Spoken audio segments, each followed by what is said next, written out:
everyone. This is Humanity Meets Business, Business Therapy. And today I have a lovely guest for you. It's Bob Wheeler. He is a financial expert, motivator, book author, and founder of The Money Nerve. As a man of true integrity with infectious energy, Bob Wheeler's crusade for personal growth has cross-pollinated with his accounting practice to create a new approach to personal finances. His passion is to help others gain insights about how their emotions trigger financial decisions. Combining finances with behaviors, Bob explores his personal concept of creating a healthy relationship with money in his book, The Money Nerve, Navigating the Emotions of Money, his online course, Mastering the Emotions of Money, and his podcast, Money You Should Ask. While strengthening his accounting practice, Bob has simultaneously pursued his love of satire and ventured into the realm of stand-up comedy. From his 30 years of helping clients, Bob has distilled a concoction of warmth, humor, information, motivation, and budgeting directives that he offers to anyone with financial concerns. He is also currently the CFO of the world-famous Comedy Store. Bob's world travels have led him to high altitudes. He has climbed Mount Kilimanjaro, ascended to the Mount Everest base camp, and hiked several smaller mountains in between. With charm and humor, his experiences on the road, in the office, or running a Greek marathon feed his wit as a stand-up comic and financial motivator. So lovely to have you, Bob. I'm so happy to have you on. So great to be here. So where are you from, Bob? Well, originally I'm from Tennessee. I live in Los Angeles on the west side, Santa Monica. Nice. So I have so many questions for you already to start. So we're a stand-up comic, we're an accountant, we're a coach. Is there anything that you don't do? I don't do hair. and there's that humor that we were promised. I love it. I love it.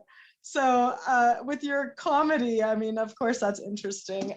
More of a stress relief? Like, how did you get into that based on your background? I think that's the therapy. It was free therapy. Comics, we're all slightly damaged.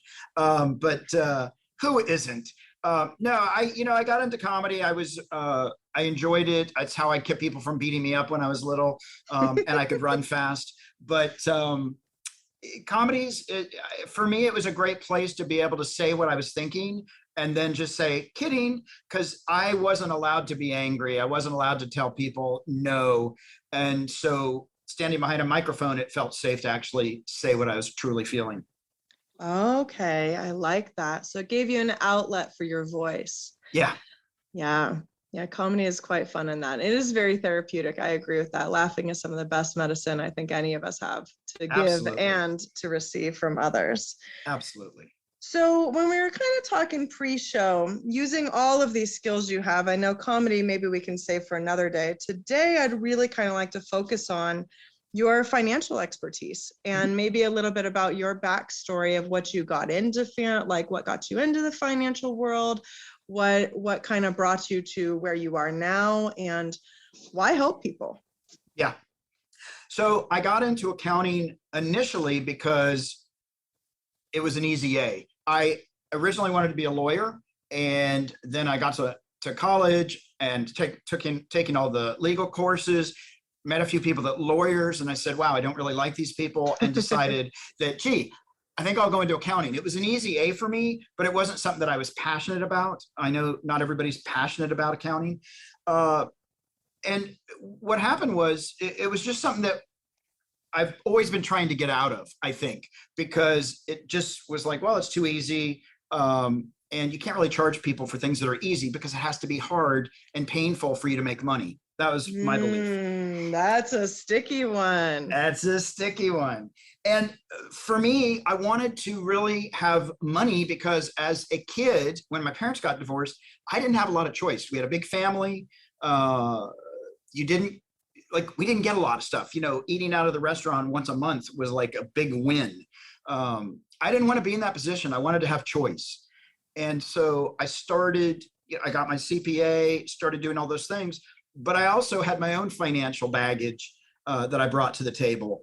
And once I got my CPA, I had to look at that and sort of work through all my self-sabotage. So was it obvious to you that your background was starting to influence your present, or did that come to you in some kind of insight or a book, or how did you come to that? Because that's not necessarily something people really think about, like, oh, my past must be influencing my present. Yeah, it was not obvious, maybe to everybody else. So it wasn't obvious for me. And what happened was, after I got my CPA license, I noticed that secretaries and clerical people were out buying houses or traveling to France. I was doing none of those things. And it made me realize, wait a minute, I've got the education, I supposedly have the goods, and I'm completely failing, at least by my measurement. And so it really made me start to question, wait a minute, what am I doing wrong? What's going on? At the same time, a lot of my friends were comics, and they were sharing with me their shame around choosing passion over finance. And so I was seeing that there was self-sabotage there. And then my tax appointments started turning into therapy sessions. People started sharing stuff with me. They felt comfortable, and they were starting to tell me more than I needed to know. And I realized, oh my God, this isn't about numbers. Numbers aren't black and white. And I went into numbers because 2 + 2 is always 4. And I realized, wow, it's so much more than that. And I realized that my clients were making emotional decisions. My comic friends were making emotional decisions. I'm probably making decisions emotionally based. And so I really started a self journey. I started talking to other people, asking them what was going on for them. And I realized there's so much shame around financial literacy and so much shame around the choices that we've made in the past. And the other big piece was, everybody I talked to thought they were the only one. They felt very alone and isolated. And I said to myself, as I was talking to a comic friend of mine one day, you know what? I got to write a book, and I got to start these conversations so people know that we don't have to have shame around what we didn't know, and we're not alone. And so people out there listening, you're not alone, and there's no shame. And I get it. Well, you really hit on a few really important things there, in my opinion. So number one, the shame of the past, right? It's over, but sometimes our past, especially when it comes to financial decisions, still impacts our present and may even impact our future, say with bankruptcies and more permanent records, right? So I do agree that there can be heavy shame, and so much of our culture is based around financial abundance and excess that when you're not in those states, you do tend to isolate because we don't necessarily have anything to show off. It's not necessarily, along that line, that streamline of this is the only way to be successful. So really interesting. And you also said the shame of choosing passion over profit with your artist friends, right? So I consider comedy and art much like, music or anything else that requires creativity. That isn't necessarily, rewarded financially the way that it should be, right? Or maybe it takes a lot of grit and a lot of years where you could get ahead doing a lot of other things easier. Hitting on the two different schools, right? One's the creative, where there's a lot of shame in that sometimes anyways, because the cultural dialogue tends to be, didn't I teach you better? or if my child's an artist of any kind, there's such a low percentage of them being successful that it's shameful. And a lot of that comes from the family, right? Oh, absolutely. Absolutely. Well, we're all about showing off. I mean, even before social media, my son's a doctor. What's yours? It's all about status. At least that's what socially, I think many of us been taught.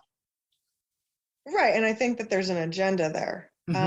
So throughout your studies, throughout your life experiences, throughout kind of like seeing these patterns, what would you say are the financial self-sabotage keys? Like, what things can you just come off the top of your head of like, these are the ways people tend to do it? Yeah, well, the biggest self-sabotage is I'm not worthy. I don't deserve it. So I'm not going to go for it because it works for everybody else, but not for me. And so there's a story there that, I can't have it. Everybody else can have joy and happiness and financial success, not me. So that to me is a huge one. The other one is that a lot of people think that they're an imposter, right? The imposter syndrome. So if anybody finds out that I really don't know what I'm talking about, if people find out that like I'm really just a fake, I'm an imposter, so I better not go too more forward because then I'll be visible. And I think being visible is actually is scary for a lot of people. If you're visible, if you're successful, you might have to set boundaries. You might have to tell people no. You might have to give up some of your friendships, and people will judge you. So for a lot of people, that's a really uncomfortable place. I think I'd rather just be quiet and stay in the dark and not have success so that I don't actually have to deal with all these things that I'm not equipped to deal with. Right. Yeah, isn't imposter, like even the word imposter syndrome creates anxiety for me. Yeah. Like who actually gets to tell you whether that's real, that's authentic, or it's a fake, right? Yeah. And at some point, and I'm saying this to kind of, to our listeners, and people are kind of catching on like that, because that's such a buzzword right now, imposter syndrome. Yeah. If you've done the work, you've done the work. Yeah. You can't impersonate that.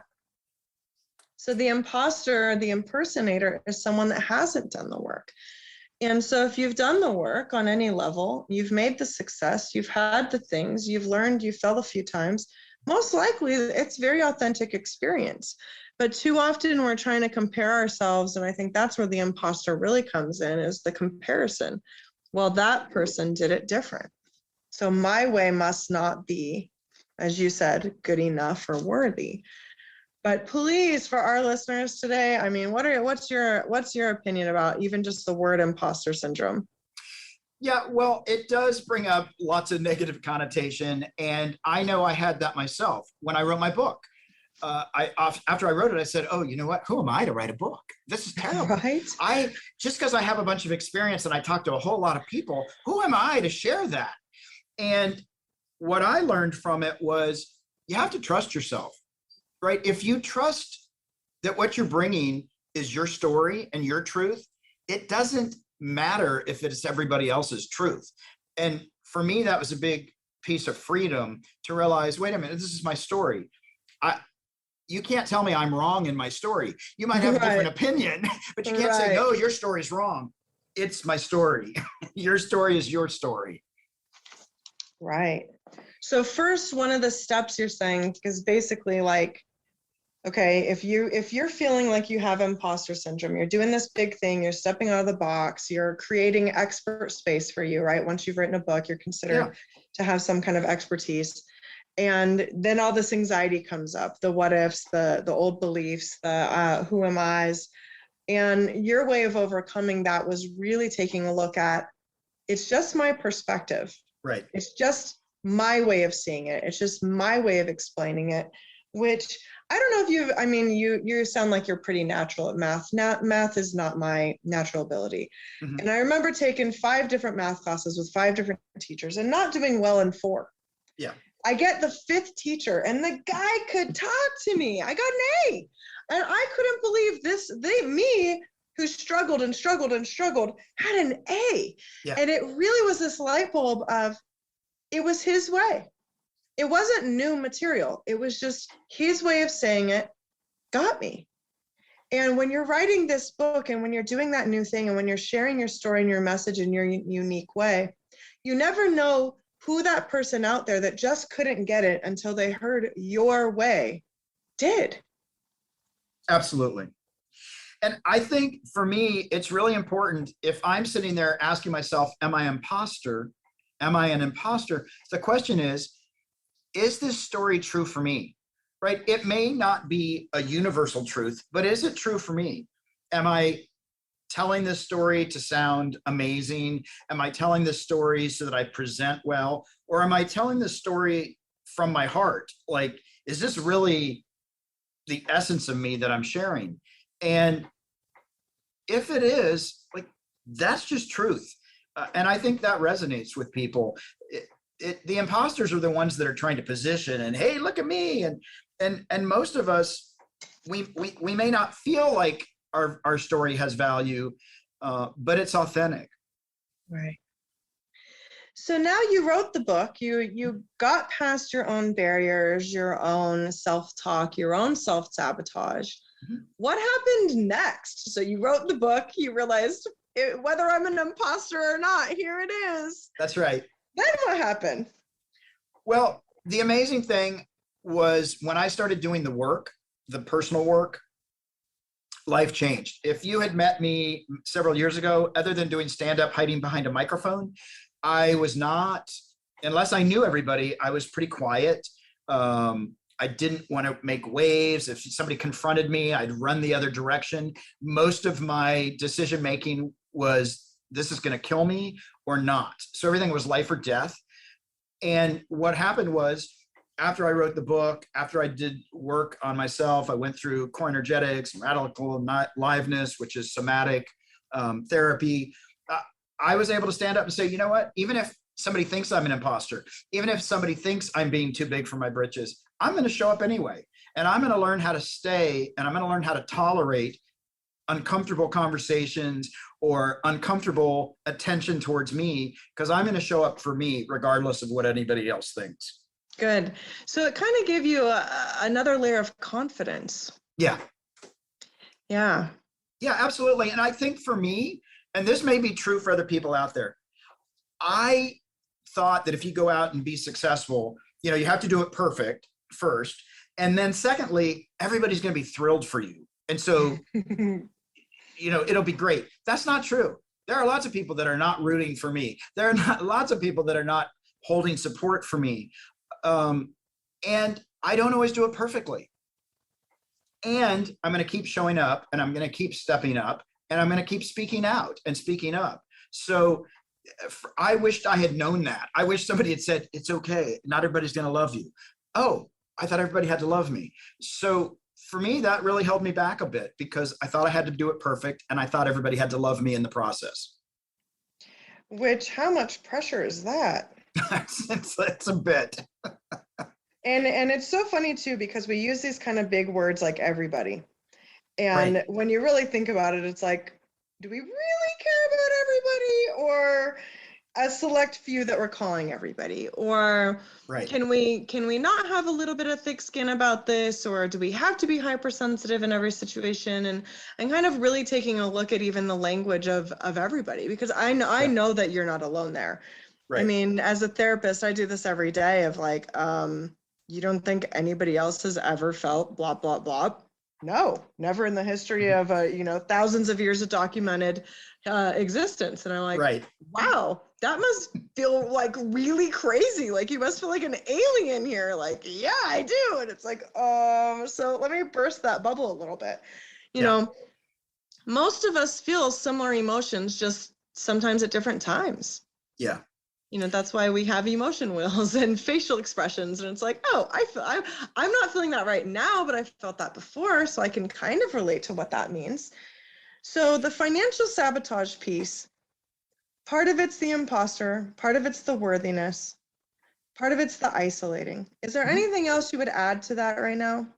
Well, I think another big piece to this is we made a lot of decisions and based a lot of information on things that we learned when we were 4, 5, and 6. And so if our parents told us we were greedy because we asked for a toy, or our parents told us we were stupid because we lost the milk money, we take that into our adulthood.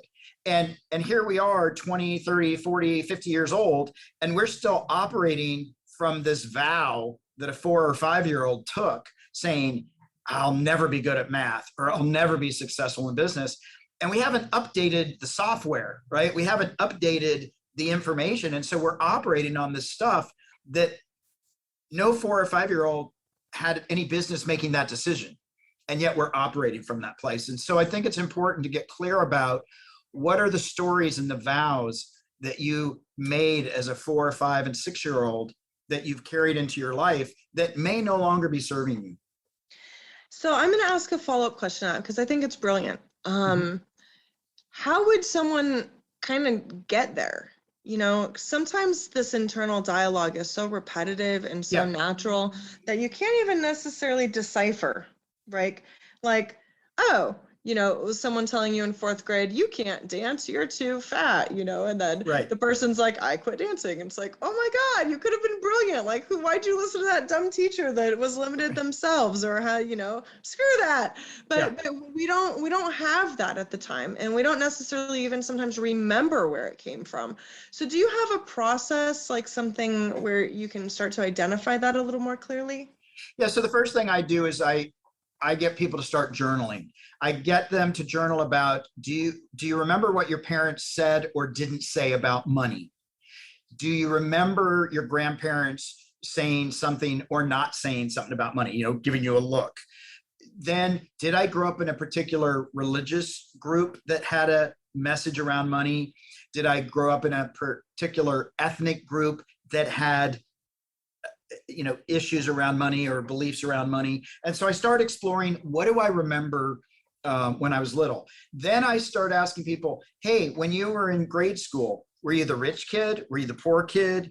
Were you in the middle? Did you have hand-me-down clothes? And start to try and just remember, oh yeah, I never had new clothes, or I always had new clothes, or I always looked down on the people that didn't get chauffeured to school. Whatever it might be, it starts to bring up. So journaling about those early years, and if you've got siblings or if you've got parents that are willing to have a conversation, ask them, hey, do you remember like where this might have come from? And get really curious. I think it's so important to be really curious and be really gentle with yourselves. It's not about blaming. It's not about, oh my God, my parents were terrible. It's about, hey, what did I pick up? And really get curious and just start journaling all that down. And it's amazing what you will discover. Do you have any like specific things in mind, like some big ahas that you've witnessed for people, obviously without sharing your identity? Well, I'll share one of my own that took me a while. Just as an example, when my parents got divorced, my mom jokingly said, I hope she was joking, I'm going to assume she was, jokingly said, hey, you need to be really successful and make lots of money so your siblings and I can have the life we deserve. Now I have 4 siblings. And I thought, well, this is BS. I don't want to fricking have to take care of 5 other people. I'm going to make sure I'm poor. And so anytime I would have money, I would get rid of it so that I could honestly say, oh, I don't have any money. I can't help you out. Because I didn't have the ability or the tools to say no or go get your own money. Don't put it all on me. Right. And I took that on, and I took that on for a long time.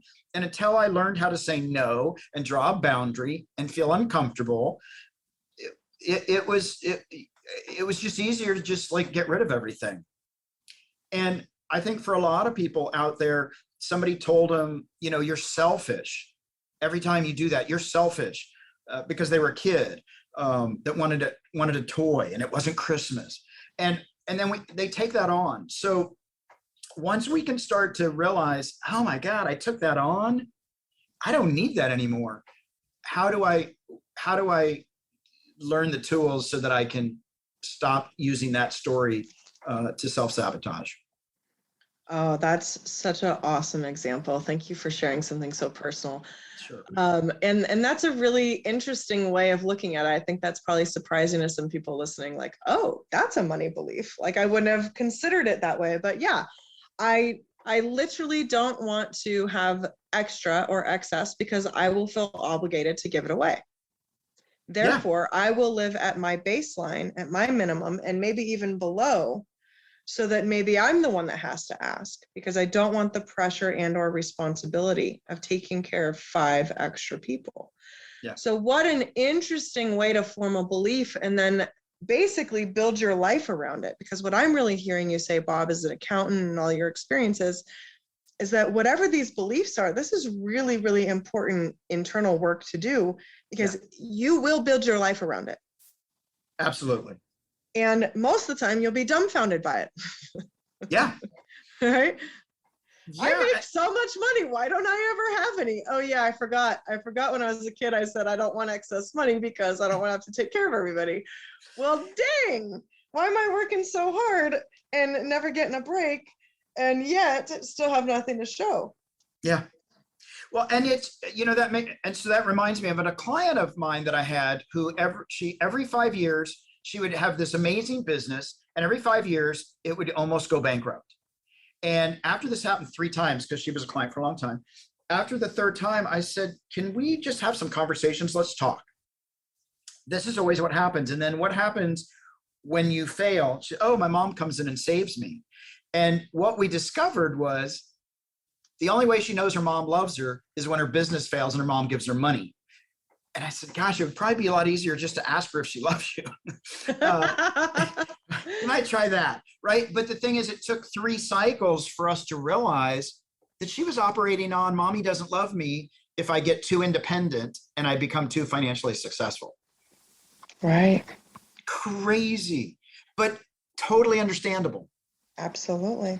So, wow, what a wonderful talk today. I really appreciate you sharing so much of your knowledge on this and really helping our listeners and kind of looking into this deeper side of what's really driving the ship here when it comes to our finances, because our finances ultimately become a big part of our quality of life. It's obviously not everything, but it's not nothing either.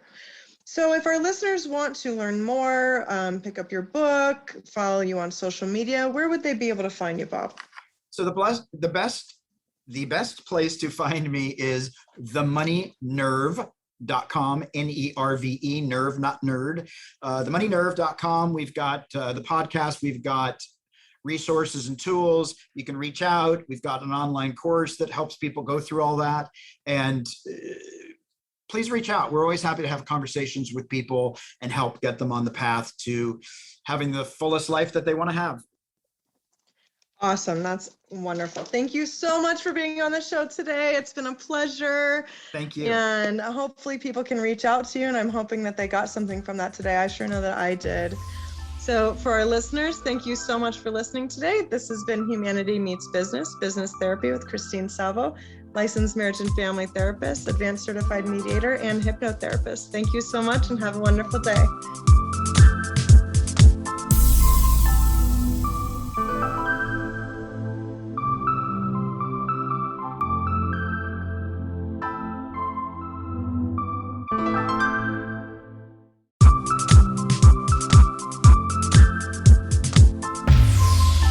Good morning, everyone. This is Humanity Meets Business, Business Therapy.